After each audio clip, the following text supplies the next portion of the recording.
దేవుని సంగమా, పరిశుద్ధ గ్రంథము నుండి యెషయా గ్రంథము 60వ అధ్యాయం మొదటి 6 వచనాలు మొదటి భాగంగా చదువుకునేనాము. రెండవ భాగముగా మత్తయి సువార్త 2వ అధ్యాయము మొదటి వచనం నుండి 11వ వచనం వరకు ఉన్నటువంటి భాగమును చదివినాము. పోయిన వారం ఏం చెప్పుకున్నాం? ఎవరైనా చెప్పగలరా? నజరేతుని గురించి మనం గత వారం నేర్చుకున్నాం. ఆ ప్రాంతం ఎలాంటిది, దాని నుండి మంచిది ఏదైనా రాగలదా అని ప్రజలందరి చేత తృణీకరింపబడిన ఆ ప్రాంతాన్ని దేవుడు ఎలా ఏర్పరచుకున్నాడు, ఎలా ఘనతనిచ్చాడు, దానికి ఏ విధమైన చరిత్రను ప్రభు ప్రసాదించాడని మనం వినిన్నాం. దానికి ముందు వారం బెత్లెహేమునకు వచ్చి బెత్లెహేములో యేసుక్రీస్తు వారు పుట్టుటకు గల కారణం ఏంటనేది మనం నేర్చుకున్నాం. ఈ దినము ఈ 2వ అధ్యాయం మత్తయి సువార్త 2వ వచనంలో రాయబడిన మాటను మెదుటి ఉంచాలని ఆశపడుచున్నాను. యూదుల రాజుగా పుట్టినవాడు ఎక్కడున్నాడు? తూర్పు దిక్కున మేము ఆయన నక్షత్రము చూచి ఆయనను పూజింప వచితమని చెప్పిరి. ఆయన నక్షత్రమును చూచి ఆయనను ఆరాధింప లేదా పూజింప వచితమని అద్భుతమైన మాట మనకు కనిపిస్తుంది. క్రిస్మస్ ఆరాధన లేదా క్రీస్తుని పూజించడం అనేది, యేసుక్రీస్తు పుట్టుక ఆనాటి జ్ఞానులలో కలిగించినటువంటి చైతన్యము. పిల్లరా, ఆయనను ఆరాధించుటకు కూడిన వారి సిద్ధపాటు నేటి కాలంలో కనిపించడం లేదు. జ్ఞానులు ఆయన ఆరాధించడానికి వారు బయలుదేరినటువంటి వారిలో ఉన్న ఆ సిద్ధపాటు, జ్ఞానులలో దేవుడు కలిగించిన ఆ చైతన్యము నేటి కాలంలో లేదు. వాస్తవం ఇది. దాదాపు తొలి క్రిస్మస్లో, మొదటి క్రిస్మస్లో పాల్గొన్న వారందరూ ఒక అద్భుతమైన ఆరాధన భావంతోనే ప్రత్యేకంగా యేసుని వారు అంగీకరించారు. జాగ్రత్తగా వినాలి. ఒక అద్భుతమైనటువంటి ఆరాధన భావముతో మన జీవితంలో ఇది గుర్తించాలి. ఒక అద్భుతమైన ఆరాధన భావనతో వారు ఆయన అంగీకరించారు. పరలోకములో ఉన్నటువంటి దేవదూత సమూహము పరము నుండి ఈ పొడుముకి అరుదించినటువంటి ఆ అద్భుతమైన దూత సమూహము ఇప్పుడు పరిశుద్ధుడని ఆయన ఆరాధించి ఆయన్ని కొనియాడి ఆయన ప్రశంసిస్తూ ఉన్న దూతలు ఈ పొడుముకి రావడం కూడా ఆశ్చర్యకరమైనటువంటి విషయము. తూర్పు దేశము నుండి బయలుదేరినటువంటి జ్ఞానులు, తూర్పు దేశం నుండి విచ్చేసినటువంటి ఈ జ్ఞానులు లేదా ఈ పండితులు, జ్ఞాన సంపద కలిగినటువంటి వారు, అన్నీ ఎరిగినటువంటి వారు, పొలాలలో మందలను వేపుకున్నటువంటి గొర్రెల కాపరులు, దేవాలయంలో కనిపిస్తున్నటువంటి ప్రవక్త్రి అన్న, భక్తుడైనటువంటి సుమియోను, వీరంతా కూడా తమ తమ కార్యాల ద్వారా బాలుడైన శిశువైన యేసును ఆరాధించారు. క్రిస్మస్ ఆరాధన అంటే వాస్తవానికి మనం ఏదేదో అనుకుంటూ ఉంటాం.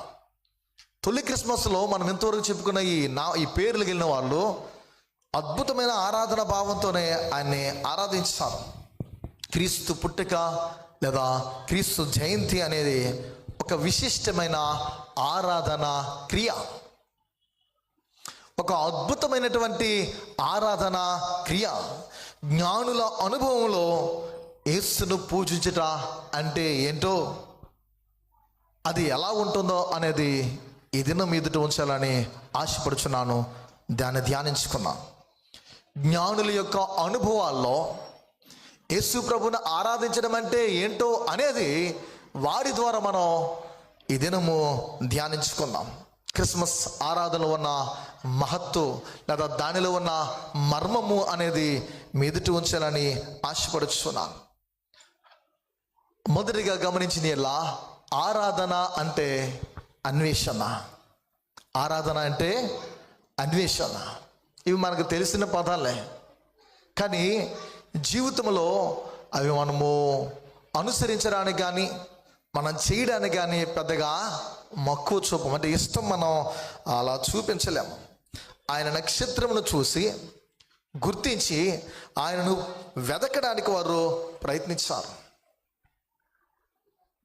ప్రియమైన దేవుని సంగమా, దేవుని బిడ్డలారా, జ్ఞానుల యొక్క జీవితంలో ముందుగా నక్షత్రమును వారు గుర్తించారు. నక్షత్రమును గుర్తించి ఆయన వెదకారు. లాస్ట్ ఇయర్ సర్వోన్నతుని నక్షత్రంలోకి వచ్చి వాక్యం ధ్యానించుకున్నాం. ఎంతమంది గుర్తుందో నాకు తెలియదు, కానీ ఆ రోజు జ్ఞానుల యొక్క జీవితంలో ఈ నక్షత్రం ఎలా నాయకత్వం వహించి నడిపించింది అనేది నేర్చుకున్నాం. యెరూషలేము రాజభవనాల్లో కూడా వారు వెదకడము ప్రారంభించారు. ఎవరు? జ్ఞానులు. అంటే అన్వేషణ, ఆరాధన కొరకైన అన్వేషణ వారిలో. రాజాజ్ఞను అనుసరించి యాజకులు, శాస్త్రులు లేఖనాలను వెతికారు. వీరు నక్షత్రాన్ని గుర్తించారు, ఆయన వెతికారు. అలానే యెరూషలేము రాజభవనాల్లో వెతకడం ప్రారంభించారు. యాజకులు ప్రత్యేకంగా రాజు యొక్క ఆజ్ఞను అనుసరించి శాస్త్రులు సైతము లేఖనాలను అన్వేషించారు. యూదులు రాజుగా పుట్టినవాడు ఎక్కడ? లేఖనాల వారు అన్వేషించడం, వెతకడం కనిపిస్తుంది. దేవుడు అంతటా ఉన్నాడు కదా, మనం ఉన్న చోటనే, మనం నివసిస్తున్నటువంటి స్థలమనే ఆయన ఆరాధించవచ్చు పిల్లరా అన్న భావము ప్రతి మనిషికి సరిగానే అనిపిస్తూ ఉంటుంది. కానీ ఇది అనుదిన ఆరాధనకు సరిపడే సత్యం. వాస్తవానికి సంఘముగా కూడుకోవడం వేరు, వ్యక్తిగా కుటుంబముగా నీ ఇంటిలో నువ్వు అనుదినము ప్రభువుని ఆరాధించడము వేరు. సమాజముగా మనము కూడి ఆయన ఆరాధించడం అనేది చాలా ప్రత్యేకమైనది. ఆ అన్వేషణ అనేది మనలో ఉండాలి. ఆరాధన అంటే అన్వేషణ. ఒకసారి మనం చదువుదాం. మత్తయి సువార్త 2వ అధ్యాయము మొదటి 2 వచనాలు చదువుదాం. హేరోదు దినములయందు యూదయ దేశపు బెత్లెహేములో యేసు పుట్టిన పిమ్మట ఇదిగో తూర్పు దేశపు జ్ఞానులు వచ్చి, పుట్టినవాడు ఎక్కడ ఉన్నాడు, మేము ఆయన నక్షత్రము చూచి వచ్చితమని చెప్పరే. అయితే ఆయన ఉన్న చోటన, అంటే సమాజంగా భక్తులంతా వెళ్ళి ఆయన ఆరాధించుటకు ప్రత్యేకంగా ఒక అన్వేష భావన అనేది మనలో ఉండాలి. ఇప్పుడు దేవాలయంకి మనం ఎందుకు వచ్చాం? నా ప్రభువుని సంఘమంతటితో కలిసి మేము ఐక్యంగా ఆయన్ని ఆరాధించాలి. ప్రత్యేకంగా వెళ్ళడం అనేది ఆరాధన యొక్క ప్రత్యేకత. నీకు నచ్చినప్పుడు వచ్చి నీవు ఆరాధిస్తానంటే అది సరి కాదు. ప్రత్యేకత ఏంటంటే ఆరాధనలో ఇన్ టైంకి, సమయానికి ముందే మనం రావడం. ఇప్పుడే కనిపించట్లేదులేండి. మామూలుగా మాట్లాడుకుంటే చరిత్రానుసారంగా మన బ్యాప్టిస్ట్ చర్చి లేదా Lutheran church, Methodist, main line చర్చిలో ఉన్నటువంటి బయల ఎలా ఉంటుందంటే 9:30 గంటలకు ఆరాధన ప్రారంభమవుతుంది. 9 గంటల నుండి గంటలు కొడతారు. థర్డ్ బెల్ 9:30 గంటలకు మోగేసరికి ఆలయములో అందరూ పితృపుత్ర పాడాల. కొన్ని చర్చిల్లో పాస్టర్ గారు నిలబెట్టి బయటకు పంపేస్తారు. మధ్యలో వెళ్తున్నప్పుడు, వస్తున్నప్పుడు, డిస్టర్బెన్స్గా ఉండేటప్పుడు, దేవుని వాక్కు ప్రకటింపబడుతున్నప్పుడు, దేవుని మాటలు ప్రబోధించబడుతూ ఉన్నప్పుడు, ఆ మాటలు మన జీవితంలో వాటికి గౌరవాన్ని మనం ఇవ్వాలి. ఎందుకంటే ఆ వాక్కును బట్టి నీవు నేను మనము బ్రతుకుచున్నాము. దేవుణ్ణి ప్రక్కన పెట్టేసేవారుగా ఉంటే మనం ఎన్ని చేసినా అది ఆ క్రియలు లేదా కార్యాలు నీకు ఆనందాన్ని చేకూర్చేమో కానీ, నీకు ఆనందాన్ని తీసుకురావచ్చేమో కానీ వాస్తవానికి ప్రభువుని సంతోషపెట్టలేవు. యెరూషలేము పండుగకు వెళ్ళి పండగ లాంఛనాలన్నీ ముగించుకొని, అంటే పండగలో చేయవలసిన పనులన్నీ ముగించుకొని వాటన్నిటిని చక్కగా నిర్వహించుకొని ఇక పండగ అయిపోయింది కదా, ఇంటికి వెళ్ళిపోదాము అని మరియా యోసేపులు ఇంటి దారిని పట్టారు. జాగ్రత్తగా వినండి. ఆ పండుగ లాంఛనాలన్నీ చేస్తారు. నిర్వహించాక ఇంక పండగ అయిపోయింది కదా, ఇంకేం పని ఉంది ఇక్కడ అని మరియా యోసేపు ఇరువురు కూడా వారి ఇంటికి వెళ్ళిపోతున్నారు. అయితే యేసు పండుగ అంటే దేవాలయంలో కూడుకొనుటే అన్నట్లు జెరూషలేములో ఉండిపోయారు. అని యెరూషలేములో ఉండిపోయాడు. ఇది తెలియక ఎరుగక ఆ మరియా యోసేపులు ఇరువురు కూడా ప్రయాణం చేసి వెళ్ళిపోవడం కనిపిస్తుంది. అక్కడ పండితులతో లేదా జ్ఞానులతో శాస్త్రులతో జరిగినటువంటి సంభాషణలో దైవన్వేషణ, దేవుని గూర్చిన అన్వేషణ అనేది వెలువడినట్లు మనకు కనిపిస్తుంది. మీరు జాగ్రత్తగా చదివితే అర్థమవుతుంది. అక్కడ దేవుని గూర్చిన అన్వేషణ, దేవుని గూర్చిన వెదుకులాట కనిపిస్తుంది. ఎప్పుడు 12 ఏళ్ల ప్రాయంలో బాలుడైన యేసు పండితుల మధ్య కూర్చొని ముచ్చటిస్తున్నారు. లేఖనాలను మాటలు పలుకుతూ ఉన్నారు. అందుకే ప్రియా దేవుని సంగమా, మన పిల్లల విషయంలో, మన ఆత్మీయ జీవితం, మన విషయంలో కూడా చాలా జాగరూకులుగా, చాలా జాగ్రత్తగా మనం ఉండాలి. మనకు బీ కేర్ఫుల్ అంటే బాగా తెలుసు. జ్ఞాని అంటూ ఉంటాడు, నీవు దేవుని మందిరంలోకి వెళ్ళినప్పుడు నీ ప్రవర్తన అంతటిలో జాగ్రత్తగా చూసుకోమంటాడు. పండుగ అంటే కేవలం కూడుకోవడమే అని కాకుండా యెరూషలేములో ఉండిపోయి అక్కడ పండితులతో సంభాషణ చేస్తున్నారు.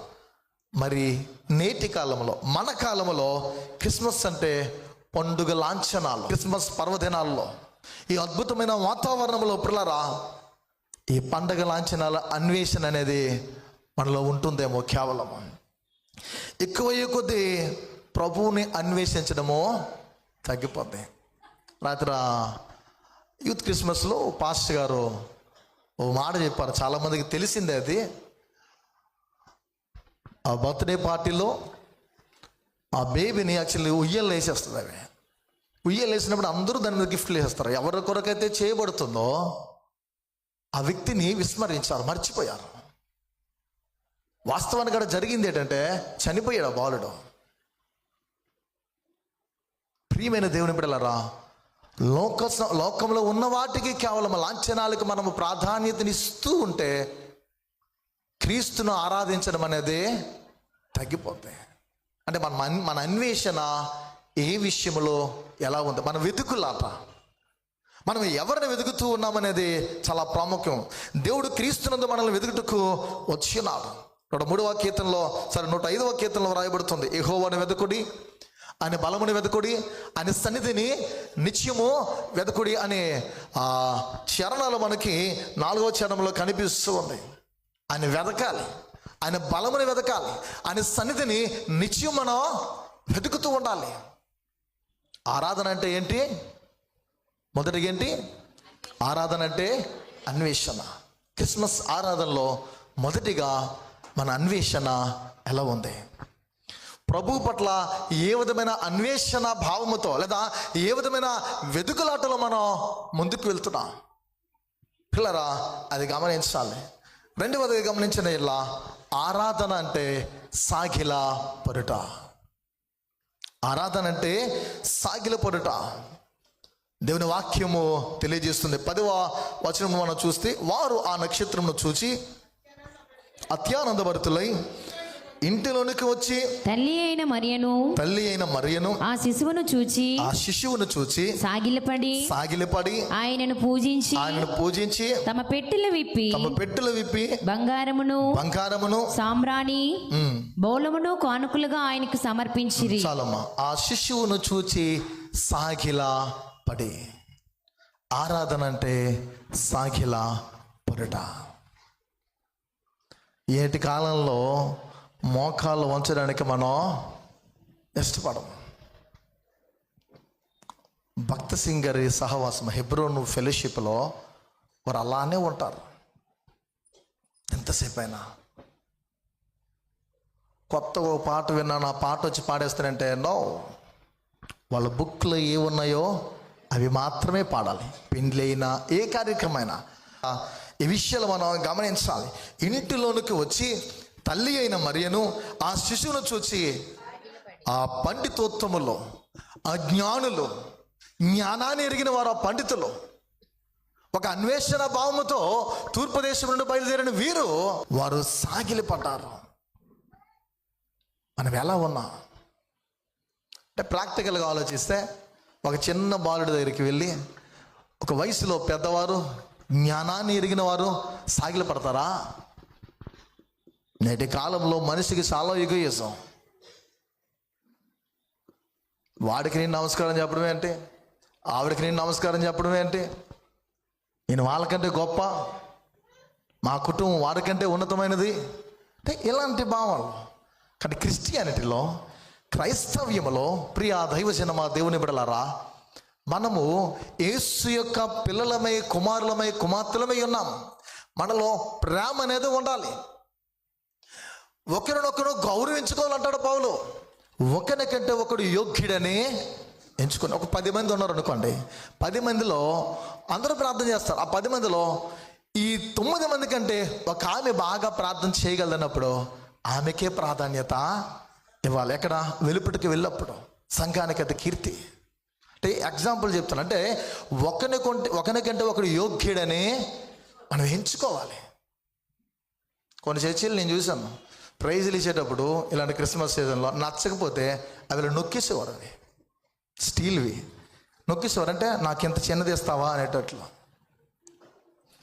అంటే ఎందుకు ఈ మాట చెప్తానంటే, మనలో లోక సంబంధమైన ఆలోచనతోనే మనం ఉంటున్నాం. కానీ వాస్తవానికి యేసుక్రీస్తు నా రక్షకుడయ్యున్నాడు, ఆయన కలిగిన నేను, నాలో ఉన్న నా అనే స్వయము పోవాలి అనే భావన లేదు. అంటే సాగిలపడము, విధేయత చూపించడము, నమ్రత కలిగి నడవడము, లోబడడం అనేది దూరం అయిపోయింది మనకి. ఈ జ్ఞానులు సాగిలపడుతూ ఉన్నారు. ఆయన అంత సమీపంగా ఆరాధింపనీటి దేవుడు మనకు చేసినటువంటి ఒక ఉపకారం. ఆరాధన అంటే మనము దేవునికి ఉపకారం చేయడం కాదండి. ఆరాధన అంటే నేను దేవునికి ఉపకారం ఏదో లాభం చేసేవారు కాదు. ఆరాధన అంటే ఆయనను అంత సమీపంగా నేను ఆరాధించుకుంటూ దేవుడు మనకు చేసే అద్భుతమైనటువంటి మేలు, ఉపకారం.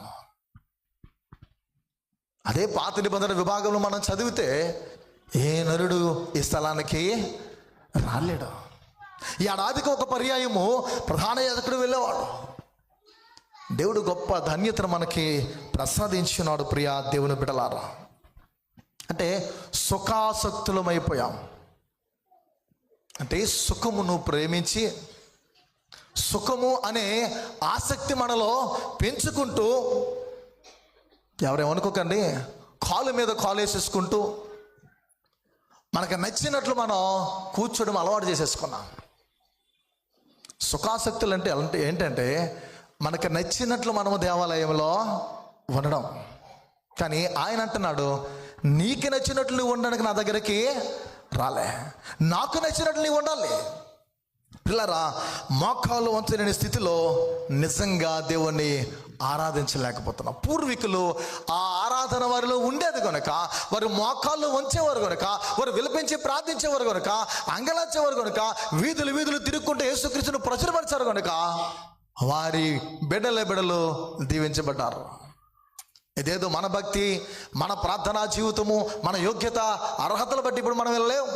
వాస్తవానికి నేనే కానీ నీవే కానీ మన అందరి జీవితంలో దేవుని పట్ల ఆనాటి కాలపులో వారిలో ఉన్న ఆ ప్రేమ, ఆ విశ్వాసము, అద్భుతమైనటువంటి ఆత్మ సంబంధమైన ఆ లక్షణాలు మనలో వారి వలె లేవు. ఆరాధన అంటే సాగిలపడ్డము. జ్ఞానులు సాగిలపడుతున్నప్పుడు నేను ఎందుకు వంచలేకపోతున్నాము? మన నడుము ఎందుకు వంచలేకపోతున్నాం? మన మోకాలు ఎందుకు వంచలేకపోతున్నాము? పిల్లరా, నేటి దినాల్లో ఈ నవీన ఆరాధికులమైన మనము, ఈ ఆధునిక ఆరాధికులమైనటువంటి మనము ఎందుకు క్రీస్తు ఎదుట మోకాళ్ళు వంచలేని దుస్థితికి దొరికిపోతున్నామో తెలుసా? ఏంటి దానిలో రహస్యం అంటే, క్రీస్తు కంటే అమితంగా దుష్టుడికి లేదా సాతానుకు ప్రాధాన్యత ఇవ్వడం. సాతానుకు ప్రాధాన్యతను మన కోసం ఎన్నో రాత్రింబవల్లో యేసుక్రీస్తు వారు కొండల్లో ఆయన ఏకాంతంగా వెళ్ళి ఆయన మోకాళ్ళు వంచి ప్రార్థించారు. తండ్రి చిత్తాన్ని నెరవేర్చడానికి ఆయన ఇష్టపడ్డారు. గెత్సేమనే వనములో ఆయన సాగిలి పడింది నీ కొరకు, నా కొరకు, మనలాంటి మనుష్యులందరి కొరకే. నీకోసమేగా ఆయన సాగిలి పడ్డారు, నీకోసమేగా ఆయన ప్రార్థన చేశారు, నీకోసమేగా ఆయన శ్రమను సహించారు. బాలుడిగా రక్షకుడిగా ఉద్భవించిన ప్రభువు ఆయన ఏమైపోతాడో అని కన్యమరికి బాగా తెలుసు. నీ హృదయంలో ఒక ఖడ్గము దుసుకుని పోడు. ప్రియమైన దైవజనమా, దేవుని బిడ్డలారా, మనం ఎలా ఆయన్ను అన్వేషిస్తున్నాం, ఎలా మనం సాగిలపడుతున్నాం. ఆరాధన అంటే అన్వేషణ అని, ఆరాధన అంటే సాగిలపడని దేవుని వాక్యం తెలియజేస్తుంది. పిల్లారా, అదే 11వ వచనంలో బి భాగం చదువుకుందాం. ఆయనను పూజించి తమ పెట్టెలు విప్పి బంగారమును సామ్రాణి బోలమును కానుకలుగా ఆయనకు సమర్పించిరి. చాలమ్మా. నిత్యము ఎవని ఎదుట దూతలు సాష్టాంగ నమస్కారములు చేయిచూ ఉండేవో, అనునిత్యము కూడా ఆయన తనను తాను రిక్తునిగా చేసుకున్న కాలంలో, ఏమీ లేనివాడుగా తనను తాను రిక్తునిగా చేసుకున్న కాలంలో నీవు నేను ఆయన ఎదుట మోకాలు అంచలేమా? ఆ మేడగదిలో తోమ ఆయన ఆరాధింపవలసిన పరిస్థితిలో ఆరాధించిన వేళ మోకాళ్ళపై పడి ఉండలేదా? ప్రభా నేను పాపిని అని. ఒక వ్యక్తి ఒక యేసుక్రీస్తు వారి యొద్ద మాత్రమే తన పాపాలను ఒప్పుకోగలడు. మనం ఆయన ఎదుట ఒప్పుకోవడానికి సిగ్గుపడవలసిన అవసరత లేదు. ఒక్కోసారి శరీరాలు వంగిన హృదయాలు మాత్రం సాగిల పడలేకపోవచ్చు. ఇది కూడా చాలా ప్రాముఖ్యమే.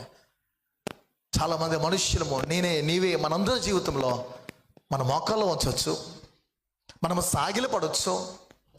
అద్భుతంగా అనేకుల మధ్య భక్తిగల స్త్రీగా, భక్తిగలటువంటి పురుషునిగా, భక్తిగల ఎవరు కుమారులుగా, కుమార్తెలుగా, నాయకులుగా, నాయకురాండలుగా, సేవకులుగా మనం ఉండొచ్చు. కానీ మన హృదయాలు మాత్రం ప్రభువుకి వంగలేకపోవచ్చు. మన హృదయాలు మాత్రం ప్రభువారికి సాగిల పడకపోవచ్చు. పాపము ఎదుట, లోకము ఎదుట సాగిలపడే జీవితాలు యేసు ఎదుట ఎన్నటికీ ఎప్పటికీ సాగిలపడలేవు. పాపం ఎదుట, లోకం ఎదుట రాజీపడి పాపానికి, దుష్టునికి, సాతానికి సాగిలపడేవారు యేసుక్రీస్తు చెంత ఎన్నటికీ ఎప్పటికీ కూడా సాగిలపడలేరు. ఆరాధన అంటే సాగిలపడడం. మనం ఎలా ఉంటున్నాం అంటే ఏదో గొప్పకి మాట చెప్పట్లేదు. మన సంఘంలో జ్ఞానరాజు గల సహోదరి, ఏం పేరు భూలక్ష్మి. ఆమె చూస్తే కొంతమందికి వెరైటీగా అనిపిస్తుంది, కానీ ఆవిడ నేరుగా సాగిలి పడిపోద్ది. కొంతమంది నలుగురుగా ఉన్నప్పుడు నామోసగా ఫీల్ అవుతారు, ఎవరు లేనప్పుడు సాష్టాంగ పడి ప్రార్థన చేస్తారు. మనలో చాలామంది అలాంటి వాళ్ళు ఉన్నారు. పిల్లరా, ఆరాధన అంటే సాగిలి పడ్డం. అక్కడ 11వ వచనం బి భాగంలో చూస్తే ఆరాధన అంటే మూడవది అర్పణలిచ్చుట. ఏంటది? అర్పణ లేదా కానుకలు ఇచ్చుట. ఎందుకు జ్ఞానులు తమ పెట్టెలు విప్పారు? వారికి అవసరత ఏంటి? ఆ పెట్టెలో నుండి బంగారము, సాంబ్రాణిని, బోలమును ఎందుకు ఆయనకు కానుకలుగా సమర్పించారు? ఎందుకు తీసి యేసుకు వారు అర్పించగలిగారు? ఆరాధనలో మనం ఏమి చేసినా అది ముందు దేవుడు మన కోసము చేసిందే తిరిగి మనం చేస్తాం. ఆరాధన స్థలములో, పరిశుద్ధ మందిరంలో మనం ఏది దేవునికి చేసినా అదే మనకు చేస్తేనే తిరిగి మనం చేయగలం. ఈ విషయం మనం గమనించాలి. అంటే చేసిన దానికి ప్రతిబింబముగా మనం చేస్తున్నాం అంతే.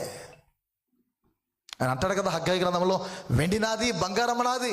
కీర్తనలు 50వ కీర్తన ఉన్నట్లు 1000 కొండ మీద పశువాదులు సమస్తము నా అవసరమయ్యే ఉన్నవి. నీ యొద్ద ఉన్నది ఏదైనా ఉన్నదని అంటే అది నేను ఇస్తేనే నీవు పొందుకున్నావు. జాన్యువరిలో మనం హార్వెస్ట్ ఫెస్టివల్ని ఫేస్ చేస్తున్నాం. ఆరాధన అంటే కానుకలు లేదా అర్పణలు అర్పించుట. దేవదేవుని బంగారము యేసుప్రభువారు కాదా?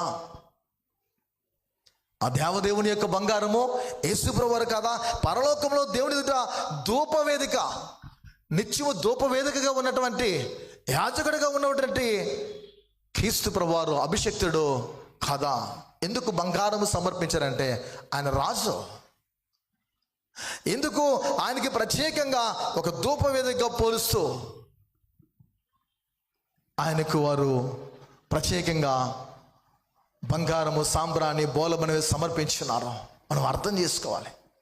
మన పక్షంగా తండ్రి చెంత ఉండి కుడిపార్శ్వమైన విజ్ఞాపన చేస్తున్నాడు. ఎంత గొప్ప దేవుడు అంటే, ఇక్కడ నీ చేరువని నీ ప్రక్క నుండి ఉచ్చరింప సఖ్యము కానీ మూలుగులతో నీవు ప్రార్థన చేసినా చేయకపోయినా నీ పక్షంగా పరిశుద్ధాత్ముడు మొర్రపెడుతున్నాడు.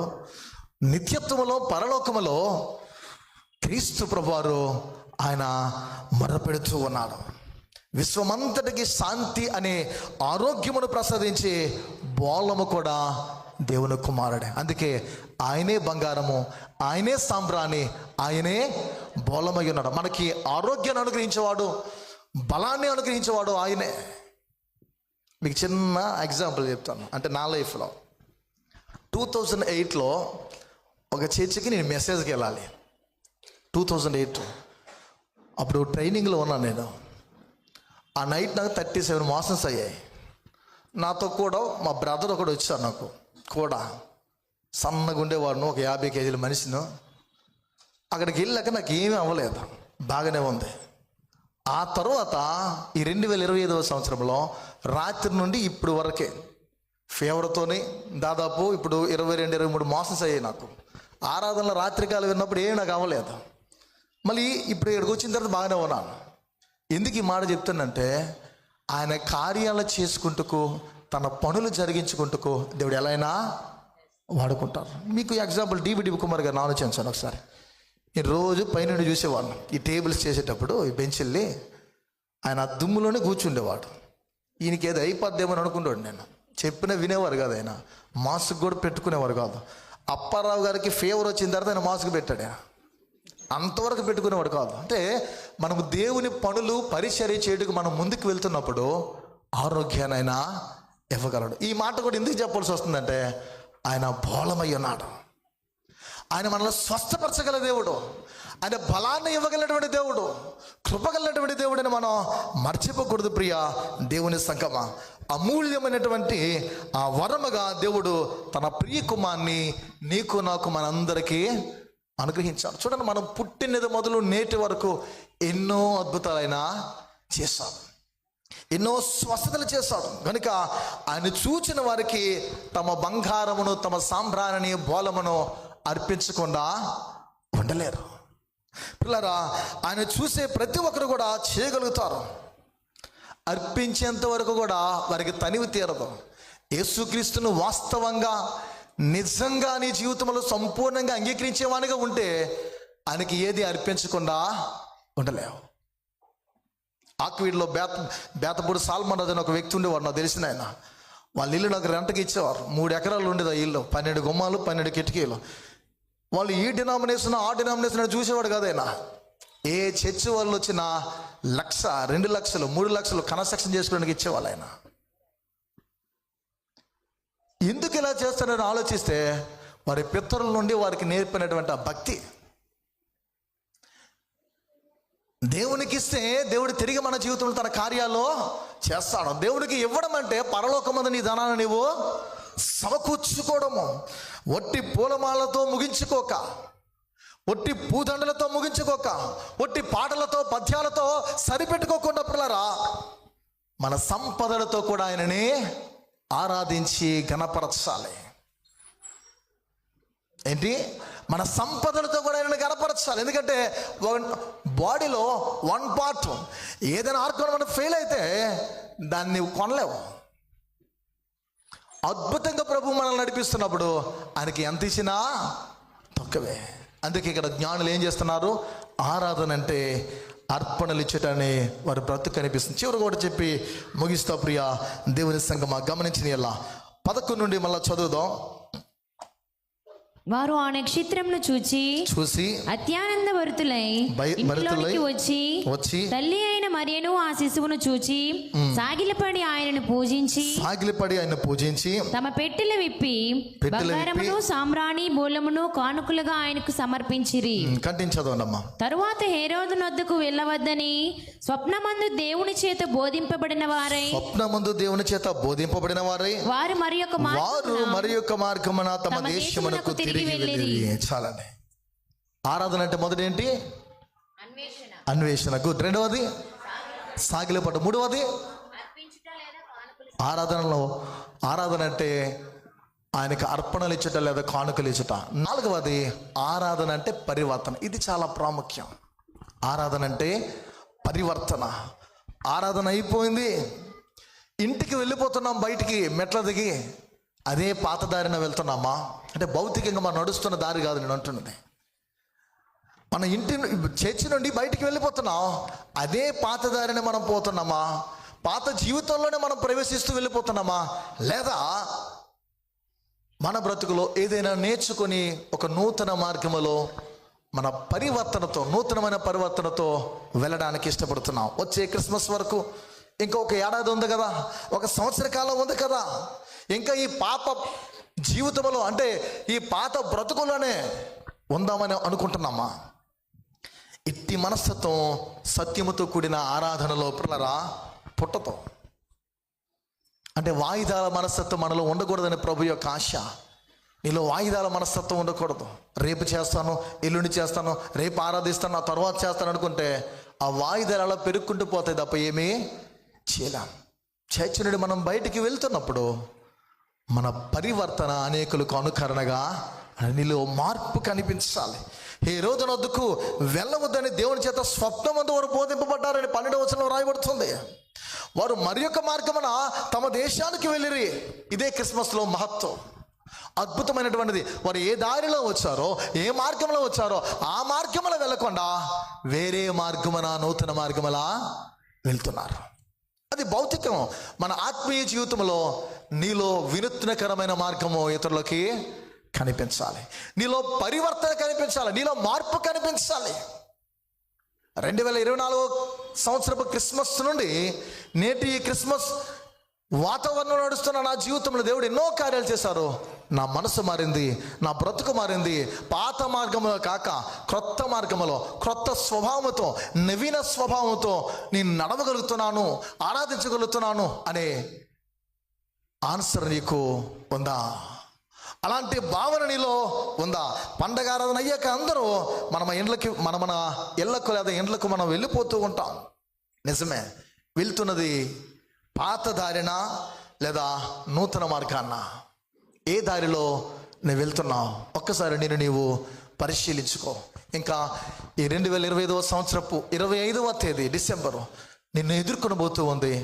ఆ సమయానికి ఒకవేళ నీలో మార్పు లేకపోతే ఇప్పుడైనా నీవు పరిశీలించుకొని ప్రభు ఎదుట సాగిలపడడానికి, ఆయన అన్వేషించడానికి, ఆయనకి నీవు అర్పణలు అర్పించడానికి నీ హృదయము, నీ కాలము, నీ సమయము, నీ చెంత ఉన్నటువంటి ధన సంపదలు ఆయనకు అర్పించడానికి సిద్ధపడు. మారిన బ్రతుకులు మనలో ఉండాలి, వెలిగింపబడిన హృదయాలు, వెలిగింపబడిన జీవితాలు మనలో ఉండాలి.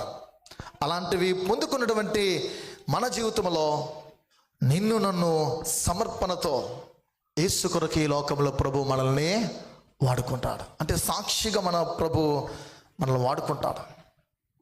ఎలా అంటే పిల్లరా, యేసుక్రీస్తు కొరకైన హృదయాలు నీలో నాలో ఉండాలి.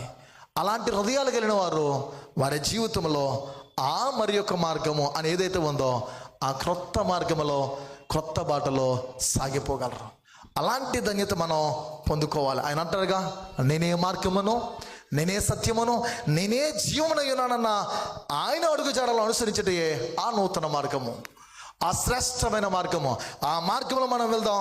ఆ మార్గంలో ఆయన ఆరాధిస్తూ, ఆయన సన్నతిస్తూ, ఆయన కీర్తిస్తూ, ఆయననే అన్వేషిస్తూ, ఆయననే మన జీవితంలో ఆరాధించంటే సాగిలపడుతూ, పూజిస్తూ, మన అర్పణల ద్వారా, మన హృదయ అర్పణ ద్వారా ఆయన్ని నిత్యము కూడా కొనియాడుతూ ఒక పరివర్తనతో, నూతనమైన బ్రతుకుతో, మార్పుతో మన జీవితాల్లో ప్రభు ద్వారా మనం బలపడి పరిశుద్ధాత్మ ద్వారా ఈ లోకంలో అనేకులకు సాక్షులుగా ఉందాం. ఆ నూతన మార్గంలో, జీవనతో కూడిన క్రీస్తు మార్గంలో మనము నడిపించబడడానికి పరిశుద్ధాత్మ దేవుడు తన సహాయతను పుష్కలంగా మనందరికీ అనుగ్రహించి ఎదుర్కొనబోతున్న క్రిస్మస్ కాలంలో ఆ పర్వదినాన్ని దేవుడు అద్భుతమైనటువంటి ఆశీర్వాదమైనకో దీవులతో మనల్ని నింపి అనేకులకు సాక్షులుగా మనం ఉండడానికి, జ్యోతులుగా ప్రకాశించడానికి రండి, ఆయన నిలబెట్టాలని ప్రార్థన చేసుకుందాం. తలలో ఉంచుదాం. దేవుడి మాటలు దీవించిన గాక. ఆమెను ప్రార్థన చేద్దాం. ప్రియులారా, నిజమే ప్రభు, ఆరాధన అంటే అన్వేషణ. తొలి క్రిస్మస్లో ఒక ఆరాధన భావనతో జ్ఞానులలో చైతన్యం ఉంది, వారు అంగీకరించారు. అన్న ప్రవక్తిని, మరియా, యోసేపు, సుమియను వీరందరూ కనిపిస్తున్నారు ప్రభువా. గొర్రెల కాపురులు, పొలంలో ఉన్న వాళ్ళు, వారి వంటి సిద్ధపడడం మాకు కలుగచ్చేయాలి. నేను అన్వేషించటంలో, నీకు సాగిలపడటంలో, అర్పణలిచ్చటలో, నూతనమైన పరివర్తనతో నూతన మార్గంలో నడుచుటలో నీ సహాయం కావాలి. పరిశుద్ధుడ, ప్రేమ కలిగిన దేవుని స్తోత్రాలు. వెతబడిన కొద్ది మాటలు బట్టి ప్రార్థిస్తున్నాం ప్రభు, నీరికటి ఫలింపచేయాలి. వాక్యానుసరమైన ప్రవర్తన, వాక్యానుసరమైన జీవితాలు మా బిడ్డలందరికీ కలుగు చేయమని, మీరు మాత్రమే మహిమ ఘనత ప్రభావాలు పొందమని. యూదుల రాజుగా పుట్టినవాడు ఎక్కడ ఉన్నాడు? తూర్పు దేశమైన నక్షత్రం మేము చూచి ఆయన పూజింప ఆరాధింప మేము వచ్చిందమని జ్ఞానులు తెలియజేస్తున్నట్లు మేము కూడా అట్టి ఆరాధన భావనతో క్రీస్తునాథుని ఆరాధించే ఆ విధేయతను, నమ్రతను, సాగిలపడే తత్వమును మా అందరికీ కలుగు చేసి మీరు మహిం పొందమని యేసు నామములో ప్రార్థన వేడుచున్నాను తండ్రి.